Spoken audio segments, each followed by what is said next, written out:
Hola chicos, ¿cómo están? En este video vamos a continuar con el tema de la invasión al Tahuantinsuyo. Como les dije en la clase pasada, lo dividimos en dos partes. La parte 1 que ya lo vimos en el video pasado y ahora vamos a ver la parte 2. Para comenzar, primero vamos a conocer la diferencia entre invasión y conquista. Primero vamos a conocer el significado de invasión. Invasión es un vocablo procedente del latín invadere, que significa entrar por la fuerza e injustificadamente en un lugar. Por extensión debemos entender invasión a una acción militar que inicia una ocupación tanto de carácter temporal como permanente. Por lo general, las invasiones militares originan resistencia de la nación invadida, produciendo hechos sangrientos y de extrema violencia. El invasor realiza saqueos, violaciones, incendios, capturas, torturas, humillaciones, para imponer por el miedo su dominio. En tanto, en el lado de la resistencia hay actos de heroísmo, pero también de traiciones y colaboraciones. ¿Y qué es la conquista? La conquista procede del latín conquistare, que significa la acción de ganar con esfuerzo, habilidad, sutileza y hasta sacrificio, la voluntad de una persona o una población. Es el caso de los incas, que en su proceso de expansión respetaron las creencias, ídolos, cultura e idioma, hasta autoridades de las naciones conquistadas para una colonización más efectiva. Ahora vamos a retornar con la invasión al Tahuantinsuyo. Vamos a ver qué es lo que pasó dentro de ella. Hubo una crisis interna a la llegada de los españoles. Se dice que muerto el inca Huayna Cápac, el sucesor al trono sería su hijo Ninán Cuyochi, pero este murió a causa de la enfermedad de la viruela. Pero antes de morir, Huayna Cápac le da el reino de Quito a Atahualpa, que en cierto modo podía tener derecho a él, como dominio de sus antepasados.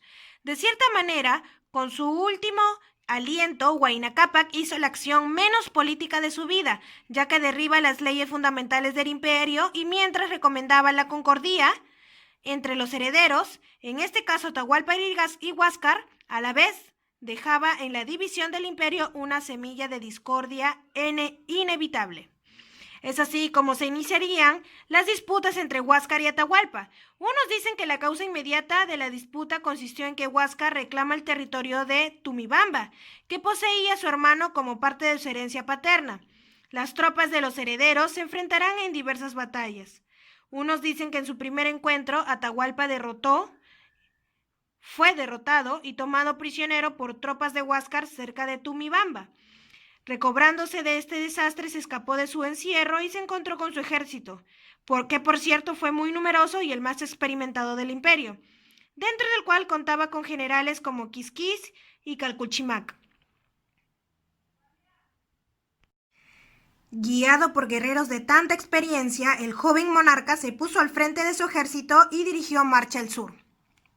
Apenas llegó a Ampata cuando se encontró con un numeroso ejército que contra él enviaba a su hermano. Esta sangrienta batalla duró todo el día, siendo el triunfo para las tropas de Atahualpa. El príncipe de Quito se aprovechó de este triunfo para proseguir su marcha hasta que llegó a Tumibamba, zona de los Cañaris. Entrando a esta ciudad como conquistador, pasó cuchillo a todos sus habitantes y la arrasó con todos sus edificios. La desgracia de los Cañaris aterró a los pueblos enemigos de Atahualpa y todas las ciudades abrieron sus puertas al vencedor que se dirigía al Cusco. Atahualpa entonces decide acampar en Cajamarca y deja a cargo de su campaña militar a sus generales Quisquis y Calcuchimac. Una vez en el Cusco, a 15 kilómetros, se llevó a cabo la batalla de Quipaipa, donde las tropas de Atahualpa lograron derrotar a los adversarios. Los soldados del Inca cusqueño, tratando de salvar al Zapa Inca Huáscar, murieron todos en su presencia. Parte que mataron los enemigos y parte que ellos mismos se mataron viendo a su rey preso. Las tropas de Atahualpa también tomaron prisioneros a cientos de curacas y militares de alto rango, muchos de los cuales se entregaron sabiendo que a Huáscar también lo habían tomado preso. Esto fue lo que ocurrió a la llegada de los españoles. Ahora vamos a ver el tercer viaje de Pizarro, que fue denominado como la invasión.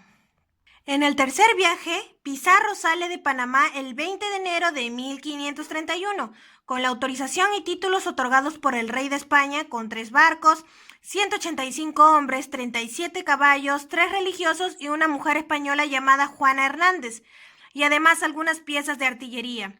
Debido a los temporales, desembarcan en San Mateo y siguen por tierras hasta Guayaquil. De allí se dirigen a la isla Puna, donde reciben un esfuerzo de 100 hombres, a las órdenes de Hernando de Soto y Sebastián Benalcázar. En 1532 desembarcaron en Tumbes, venciendo a los naturales en un combate. ¿Qué ocurrió en el tercer viaje de Pizarro? Pizarro, como ya dije, salió de Panamá el 20 de enero de 1531. Luego arribó a la bahía de San Mateo y Coaque en 1531. Se arribó a la isla Puna y luego se produjo la masacre española contra los tumbesinos. El curaca Chirimasa dio su colaboración a los españoles para atacar a los tumbesinos, y ahí se arribó al valle de Tangarará, a orillas del río Chira. Luego se fundó la primera ciudad española, San Miguel de Tangarará, 15 de julio de 1532. A continuación, el 16 de noviembre de 1532, se capturó al Inca Atahualpa, y en 1533, el 26 de julio, se murió el Inca Atahualpa. Una nota muy importante durante este tercer viaje ocurrió que en Poechos Pizarro conoció al curaca Maizavilca, y él fue quien le informó que Atahualpa estaba en Cajamarca.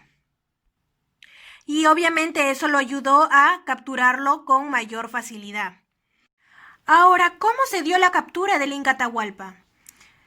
Se dio a través de un ataque sorpresa de los conquistadores españoles y sus tropas comandadas por Francisco Pizarro al monarca del Imperio Incaico, realizada el sábado 16 de noviembre de 1532 en la ciudad de Cajamarca. El factor sorpresa de los conquistadores fue contundente, lo que determinó el pánico del séquito indígena, que capturado el Inca percibió el interés de los españoles por metales preciosos y ofreció un cuarto lleno de oro y 2 de plata a cambio de su libertad. El rescate fue aceptado por los conquistadores, pero el Inca Atahualpa no fue liberado. Pizarro le pedía al Inca soberano del Tahuantinsuyo someterse a la autoridad de la corona de España y aceptar la religión cristiana. El gran Inca nada entendió.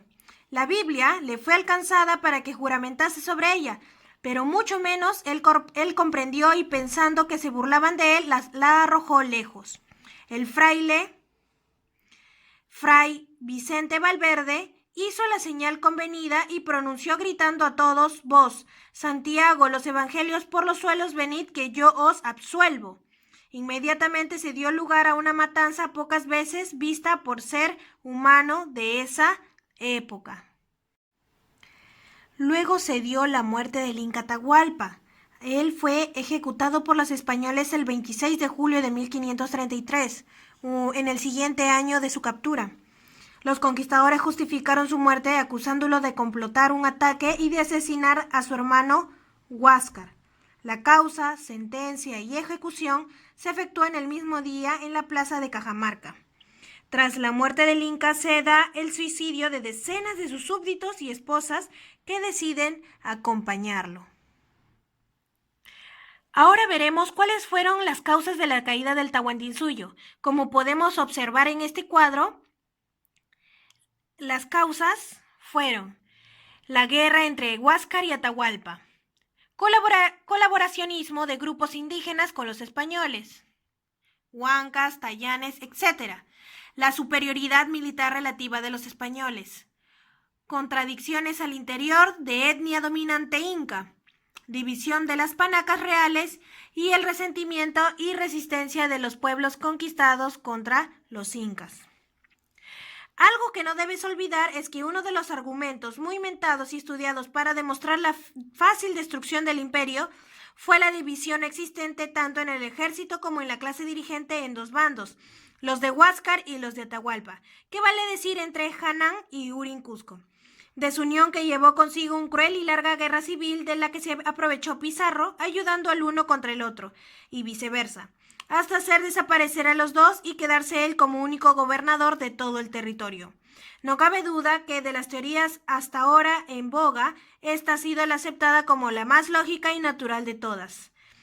Eso fue dicho por Waldemar Espinosa a través de su libro La destrucción del imperio de los incas. Además, existen las falsas explicaciones sostenidas por los españoles sobre la caída del Tahuantinsuyo. ¿Cuáles fueron? La ayuda de Dios en favor de los españoles, que fue una intervención de la providencia, y la superioridad racial de los españoles. Luego de todos estos acontecimientos, los españoles dieron marcha al Cusco. Luego de la muerte de Atahualpa en Cajamarca, los españoles decidieron marchar al Cusco y nombraron como inca a su hermano, el joven Toparpa. Pero este murió poco tiempo después durante el viaje de Cajamarca a Cusco. El siguiente fue Manco Inca, hijo de Huayna Cápac y Mama Runtu, y medio hermano de Atahualpa, que recibió la Mascaipacha de mano de los españoles en 1534, dando lugar así a un gobierno títere. Esto fue todo lo que sucedió en la invasión del Tahuantinsuyo. Así que ya conocen un poco más de la historia de esta invasión.